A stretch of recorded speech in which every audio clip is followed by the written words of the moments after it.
राजकिरण बॉलीवुड का वो सितारा जिसने 80 के दशक में अपनी खूब चमक बिखेरी। ये वो दौर था जब ये लगभग हर फिल्म में नजर आया करते थे, लेकिन 90 का दशक शुरू होते होते ये चमक फीकी पड़ने लगी और दशक खत्म होते होते ये झिलमिलाता चमचमाता सितारा बॉलीवुड की मायावी दुनिया से ओझल हो गया। वो ऐसा गायब हुआ कि फिर कभी किसी को उसकी खबर तक न लगी। पता नहीं उसे जमीन निगल गई या फिर आसमान खा गया।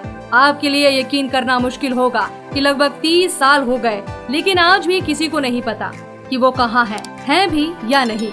यहाँ तक कि जिस बॉलीवुड को उन्होंने एक से बढ़कर एक फिल्में दी, वो ही बॉलीवुड उन्हें भुला चुका है। हाँ, दीप्ति नवल ने एक बार कोशिश जरूर की थी और एक बार ऋषि कपूर ने भी उन्हें लेकर कुछ खुलासे किए थे, लेकिन ये सब हुए भी एक अरसा बीत गया।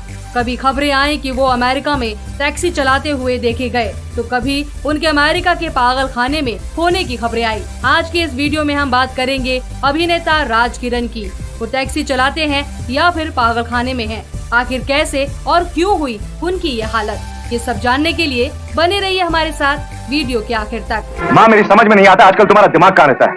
कौन सी दुनिया में खोई रहती हो? माँ, अब हम वो पुराने लोग नहीं हैं। हमारी सोसाइटी, हमारा स्टैंडर्ड बढ़ चुका है। अब तुम सिर्फ अजय की माँ नहीं बल्कि कलेक्टर अजय की माँ हो। मैं जानता हूँ डैड, आपको अपनी जान की परवाह नहीं, लेकिन आपके सामने इस बेचारी की जान चली जाए ये आप बर्दाश्त नहीं कर पाएंगे। राजकिरण मेहतानी का जन्म 19 जून 1949 में बम्बई के एक सिंधी परिवार में हुआ।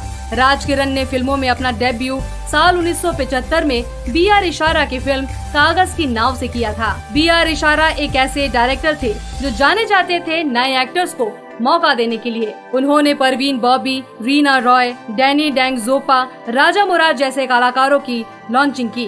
कागज की नाव से उन्होंने राजकिरण के साथ ही सारिका को लॉन्च किया था। हालांकि फिल्म बॉक्स ऑफिस पर कोई कमाल नहीं कर पाई, लेकिन राजकिरण का काम जरूर नोट किया गया। इसके बावजूद उन्हें इस फिल्म के बाद कोई काम नहीं मिला। उस जमाने की मशहूर मैगजीन संडे को दिए इंटरव्यू में राजकिरण ने कहा था कि वो खुद को 1 साल और देना चाहते हैं। या तो इस दौरान वो फिल्मों में कुछ अच्छा कर जाएंगे या फिर बॉलीवुड ही छोड़ देंगे। हालांकि पहली फिल्म के बाद उनकी दूसरी फिल्म 3 साल बाद 1978 में आई, जिसका नाम था किस्सा कुर्सी का। फिल्म रिलीज होते होते ही राजनीतिक गलियारों में बवाल मच गया और इस पर बैन लगा दिया गया। हालांकि अब ये YouTube पर उपलब्ध है। फिर आया 80 का वो दौर जिसने राजकिरण को बॉलीवुड का चमचमाता सितारा बना दिया। 1980 में रिलीज हुई सुभाष घई की फिल्म कर्ज इनके करियर में मील का पत्थर साबित हुई। राजकिरण का चेहरा और नाम घर घर जाना पहचाना जाने लगा। इस साल उनकी 5 फिल्में रिलीज हुई। इसके बाद उन्होंने कभी पीछे मुड़कर नहीं देखा और घर हो तो ऐसा, तेरी मेहरबानियां, बसेरा, बुलंदी जैसी फिल्मों से राजकिरण ने अपने एक्टिंग का लोहा मनवा लिया। उन्होंने कभी मुख्य अभिनेता के किरदार निभाए तो कभी सहायक अभिनेता के। हालांकि किरदार चाहे जैसा हो, वो दर्शकों के दिल में छाप छोड़ ही जाते थे। लेकिन कहते हैं ना कि हर वो चीज जो ऊपर जाती है लौट के नीचे भी आती है। 90 का दशक शुरू होते ही इनका करियर ढलान की तरफ बढ़ चला। जहां 80 के दशक में हर फिल्म मेकर उनके साथ काम करना चाहता था, वहीं 90 तक आते आते इन्हें काम मिलना बहुत कम हो गया। जहां साल 1988 में इनकी 6 फिल्में रिलीज हुई थी, वहीं 89, 90 और 91 में केवल 2 फिल्में ही रिलीज हुई। फिर तो इन्हें फिल्में मिलना लगभग बंद हो गयी। साल 1991 के बाद इनकी अगली फिल्म जख्मी रूह 93 में रिलीज हुई और फिर चुड़ैल नंबर 1 1999 में। 2014 में रिलीज हुई फिल्म अकेली राजकिरण की आखिरी फिल्म मानी जाती है, लेकिन ये फिल्म भी 1999 में ही बनकर तैयार हो चुकी थी, लेकिन उस वक्त कुछ वजहों से रिलीज नहीं हो पाई थी। बाद में इसे 2014 में YouTube पर रिलीज किया गया था। हालांकि इस फिल्म में उनका बेहद छोटा सा रोल था। अपने करियर के आखिरी दिनों में इन्हें टीवी में भी काम करना पड़ा। इन्होंने शेखर सुमन के साथ एक शो रिपोर्टर में भी काम किया और आहट के कुछ एपिसोड में भी नजर आए। इसके बाद ये सितारा हो गया। ये फिल्मों की मायावी दुनिया इतनी बेरहम है कि जब तक आपके पास काम है तभी तक आपका नाम है। इसके बाद आपके सगे भी नहीं पूछते। 90 के दशक में जैसे जैसे राजकिरण को काम मिलना कम हुआ, उन पर तंगहाली के बादल मंडराने लगे और धीरे धीरे उनके लिए अपना और अपने परिवार का गुजारा भी मुश्किल हो गया।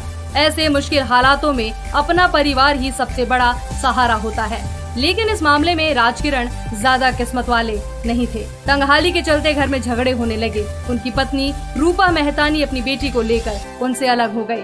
ये सदमा राज झेल नहीं सके और डिप्रेशन में चले गए।